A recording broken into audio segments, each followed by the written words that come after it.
States. There's a new president of the United States who will take office in January, Donald Trump. You worked with him once. I want to start sort of at the beginning. And there's been a lot made, and you've written about it. When you were one of the first world leaders to meet him, you came to Washington. And out of sight of the cameras, you shook hands, you did your thing, etc. In sight of the cameras in the famous Oval Office with the fireplace between you, he didn't want to shake hands with you. And even though you asked him kind of discreetly, he just refused point blank and kept looking at the cameras.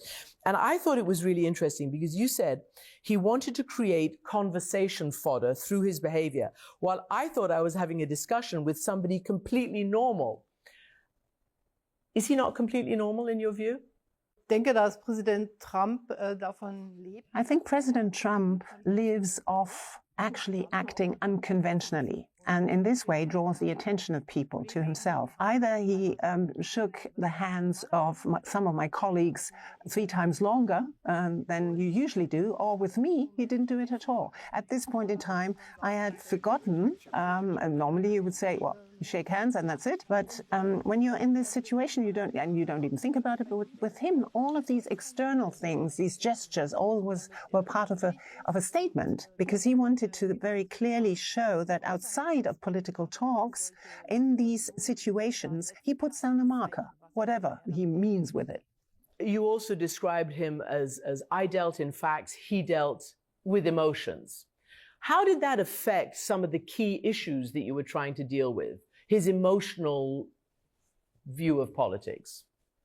Ich würde sagen, im Rückblick, I would say, looking back, we, and I'm also speaking here of NATO members and EU members, we were actually able to get to sensible agreements with him. But when you think about tariffs on steel, for example, at first they were only talking about China, and he was talking about the subsidies that China injects into the steel industry. And then all of a sudden, we were also covered by tariffs, and these tariffs are still in place today, unfortunately. But then he wanted to put down a marker, make a statement on this. But in spite of all adversity, we were NATO members able to pursue NATO in a sensible way. And I would hope and wish that this happens also in the next 4 years to come.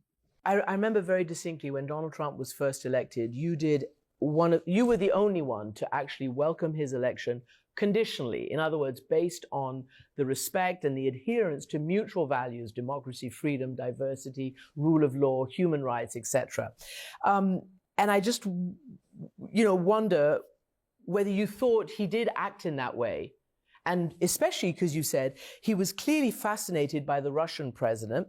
In the years that followed, I received the distinct impression that he was captivated by politicians with autocratic and dictatorial traits. How did that manifest itself to you? die Art und Weise, wie eben über Putin sprach. Well, in the way that he spoke about Putin, the way that he spoke about the North Korean president, obviously apart from critical remarks he made, there was always a kind of fascination at the sheer power of what these people could do. So my impression always was that he dreamt of actually overriding maybe all those parliamentary bodies that he felt were in a way an encumbrance upon him, and that he wanted to decide matters on his own. And in a democracy, well, you cannot reconcile that with democratic values. Can I ask you, it just popped into my head, his former chief of staff, John Kelly, who was a Marine general, he actually said that Donald Trump had expressed interest, approval of Nazi generals. I wish my politicians, my military were like the German generals.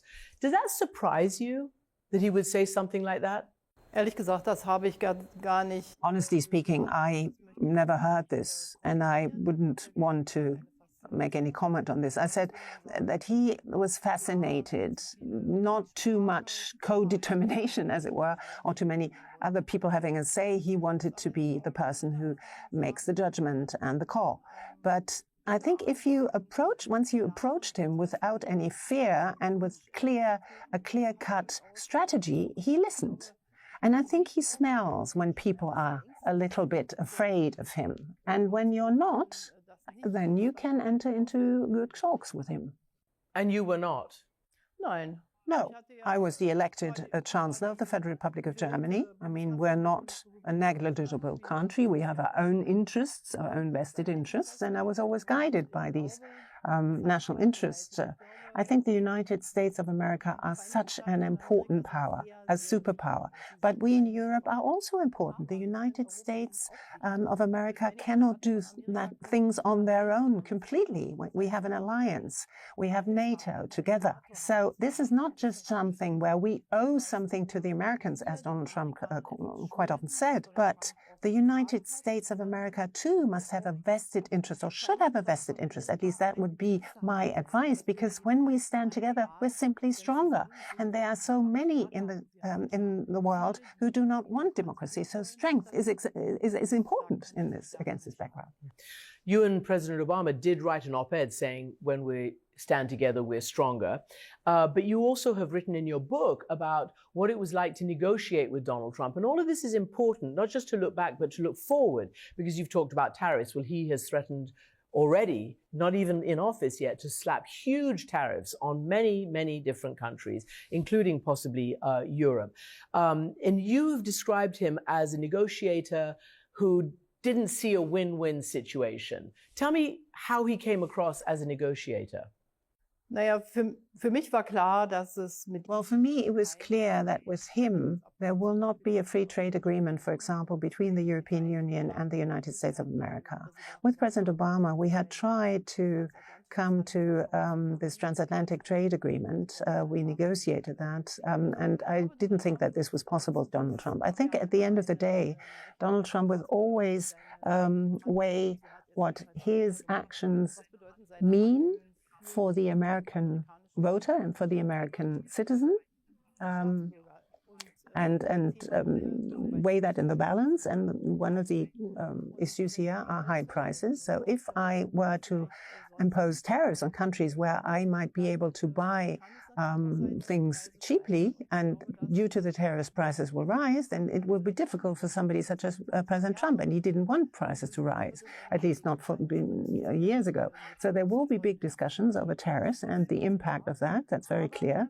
But President Trump always said to his voters, also during his first term in office, that he will have a better life due to him if they vote for him. So there are very good reasons to look at the world being sort of linked by all of these different bonds. And the United States doesn't have all of these raw materials and raw resources that they need for production on their own. They need the rest of the world for this. You've said that he has a nationalistic tone, and that a lot of his negotiations involve a zero-sum game, that for him to win, the other person had to lose, period, end of story. Is that constructive in diplomacy or trade negotiations? Es ist nicht meine Überzeugung. Meine Überzeugung... It's not my conviction. I am convinced that through wise compromises, you can bring about win-win situations. Situations where the whole world benefits and oneself also benefits from that. I am someone who actually greatly respects international organizations, the United Nations, the World Trade Organizations and others. I think they're very, very important. I would like to remind all of us, which has somehow receded into the background, that the biggest challenges are climate change and the loss of biodiversity. A human being gets much more vulnerable due to this. And China, the biggest emitter, we have to have them in on this because otherwise we will not be able to make progress on climate change. It may be, you may in the short run win, but in the long run, humankind will not be the better for it, will not survive. Can I just ask you two quick questions? Do you think he will pull out of the climate deal? Do you think he will pull out of NATO? Do you think he will say more and more of the defense spending and that we won't defend you unless you pay more? Also ich bin jetzt ja nicht das Orakel hier in diesem... Well, I'm not the oracle of Delphi, so to speak, in this interview. What I've witnessed was that the results of the Paris Climate Conference, that was something that he withdrew from, and the G20 meeting in Hamburg. We then had to adopt a 19-1 statement due to this, where the United States stayed out of it.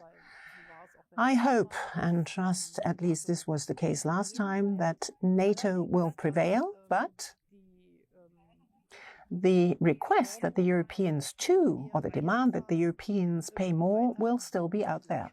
Germany is now paying the 2% that we agreed on in Wales, but the American defense budget is way higher. And the challenge for Europe, also with regard to Russia, in order to develop a credible deterrence, will be to also increase defense expenditure.